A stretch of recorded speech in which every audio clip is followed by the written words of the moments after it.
అయితే ఎక్కడైనా సమ్మెకు దిగిన వాళ్ళు డిమాండ్లో షరతులో పెడతారు. కానీ టాలీవుడ్లో సీన్ రివర్స్. వేతనాలు పెంచాలా? ఆగండి. ఆ డిమాండ్కి ముందు వీటి సంగతి తేల్చండి అంటోంది ఫిలిం ఛాంబర్. అవి క్లియర్ అయితే తప్ప సినీ కార్మికుల సమ్మెకు పరిష్కారం దొరికేలా లేదు. అందుకే టీఎఫ్సీసీ పెట్టిన ఆ డిమాండ్ల చుట్టే నడుస్తోంది వివాదమంతా. ఇంతకీ ఏంటా డిమాండ్లో? హోటల్ మేనేజ్మెంట్లో గ్లోబల్ కెరియర్ ప్లాన్ చేస్తున్నారా? అంతర్జాతీయ చదువు ఫారెన్ జాబ్ ఛాన్స్ కోసం ఇండియా నంబర్ 1 హోటల్ స్కూల్ IIHMలో జాయిన్ అవ్వండి. షూటింగ్లు ఆగిపోయాయి. 4 రోజులుగా కృష్ణానగర్లో పడిగాపులు కాస్తున్నారు సినీ కార్మికులు. మరోవైపు ప్రొడ్యూసర్లు మీ డిమాండ్ కంటే ముందు మా ప్రతిపాదనలు ఆమోదించాలి అంటున్నారు. అందుకే ప్రొడ్యూసర్ల వైపు నుంచున్న షరతులపై చర్చించేందుకు సమావేశమైంది కోఆర్డినేషన్ కమిటీ. 4 అంశాలపై కీలకంగా చర్చించారు. అందులో 2 షరతులకు ఫెడరేషన్ అంగీకరించింది. మరో 2 పెండింగ్. వాటిపై నెక్స్ట్ మీటింగ్ లో డిస్కస్ చేయబోతోంది కోఆర్డినేషన్ కమిటీ. 4 డిమాండ్స్ కి క్లారిఫికేషన్ కోసం ఈ మీటింగ్, ఫస్ట్ మీటింగ్ ఆ క్లారిఫై అయింది. వాళ్ళకి క్లారిఫై అయింది. మన ఇదివరకున్న ఎగ్జిస్టింగ్ అవే 2, అందులో 4 ఉన్నట్లో 2 అదే. ఒక ఆదివారం మాత్రం, ఒక సెకండ్ సండే మాత్రమే హాలిడే. నేషనల్ హాలిడేస్ అని హాలిడేస్గా ట్రీట్ చేయమన్నారు. Every Sunday, every month second Sunday కాకుండా ఎవ్రీ సండే వర్కింగ్ డేగా ట్రీట్ చేయమన్నారు. నిర్మాతల వైపు నుంచి మొదట్లో 9 ప్రతిపాదనలు వచ్చాయి. అందులో 5ంటికి చర్చలతో పరిష్కరించుకునేందుకు ఎంప్లాయీస్ ఫెడరేషన్ అంగీకరించింది. మిగిలిన 4లో మరో 2 ప్రతిపాదనలపైన కోఆర్డినేషన్ కమిటీ మీటింగ్ లో అంగీకారం కుదిరింది. ఇక మిగిలింది 2. అందులో ఒకే ఒక్క అంశం చుట్టే తిరుగుతోంది సమ్మె వ్యవహారమంతా. సినిమా షూటింగుల్లో కీలకమైన డాన్సర్లు, ఫైటర్ల విషయంలో ఎలాంటి రేషియో అమల్లో ఉండదంటోంది ఫిలిం ఛాంబర్. కానీ దీనికి ఒప్పుకుంటే 30% వేతన పెంపు డిమాండ్కే అర్థం లేకుండా పోతుందన్న అభిప్రాయంతో ఉంది ఫెడరేషన్. మేజర్గా 9 పాయింట్ నుంచి 4 పాయింట్లకు వచ్చేసరికి 4 పాయింట్లు కూడా 2 పాయింట్లు అయిపోయాయి. ఇక 2 పాయింట్లు కూడా 2 కాదు, ఒకటే పాయింట్ ఇక పెండింగ్. నాకు సండే ఒకటి ఉంది. ఆ సండేది మా ఇష్టం ఉంటే వస్తాం, లేకపోతే లేదు. అది కూడా ఇప్పుడు ఇక్కడే చెప్పేస్తున్నా. ఇక కాల్ షీట్ ఒకటి ఉంది కాబట్టి ఆ కాల్ షీట్ అనేది ఒకసారి మాట్లాడతామని చెప్పాము. సినిమా షూటింగ్ల కోసం డాన్సర్లు, ఫైటర్లలో కొందరిని ఇతర ప్రాంతాల నుంచి తీసుకొస్తున్న స్థానిక ఆర్టిస్టులు కూడా ఇన్నాళ్లు ఓ నిష్పత్తి ప్రకారం తీసుకుంటూ వస్తున్నారు.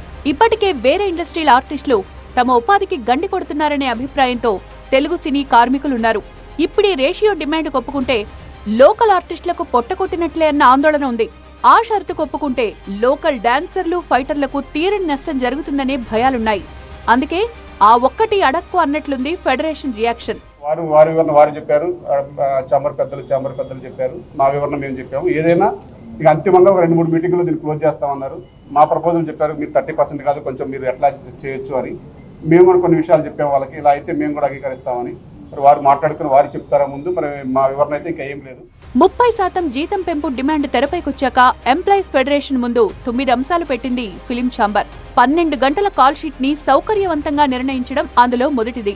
ఆదివారాలు, ప్రభుత్వ సెలవు దినాలు, పండగ రోజుల్లో డబుల్ పేమెంట్ కుదరదని చెప్పేసింది ఫిలిం ఛాంబర్. ఫిల్మ్ సిటీతో పాటు సిటీ లిమిట్స్ లో ఎక్కడా ట్రావెలింగ్ అలవెన్స్ ఉండదని చెప్పింది.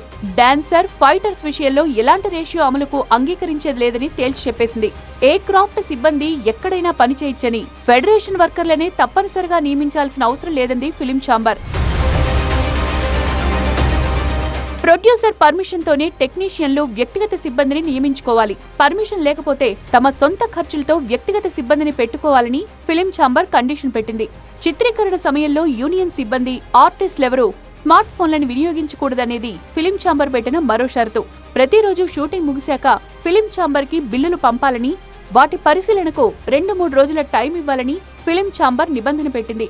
రోజువారీ వేతనాలు తప్పించి యూనియన్ సిబ్బందికి ఇతర ఖర్చులేమీ ఇచ్చేది లేదని చెప్పేసింది. ఫిలిం ఛాంబర్ కండిషన్లలో డాన్సర్లు, ఫైటర్ల రేషియో అంశాన్ని అంగీకరించడం లేదని ఫెడరేషన్ బదులిచ్చింది. 6 to 6 వర్కింగ్ టైమే తమకు ఆమోదయోగ్యమని తెలిపింది. మిగిలిన అంశాల విషయంలో సానుకూలంగా స్పందించింది. వాటిలో 2 అంశాలపై కోఆర్డినేషన్ కమిటీ మీటింగ్ లో అంగీకారం కుదరడంతో 30% వేతనాల పెంపు డిమాండ్ కాకుండా మిగిలిన ఆ ఒక్క అంశంపై కార్మికుల రియాక్షన్ కీలకం కాబోతోంది. రేషియో సంగతి తెలిస్తే గానీ వేతన పెంపుపై చర్చలు ముందుకెళ్లేలా లేవు. ఆ విషయంలో ఫిలిం ఛాంబర్ కూడా చాలా పట్టుదలగా ఉంది. కార్మికులు కూడా ఆ షరతుకు ఒప్పుకునేది లేదంటే సమస్య మరింత జటిలమయ్యేలా ఉంది.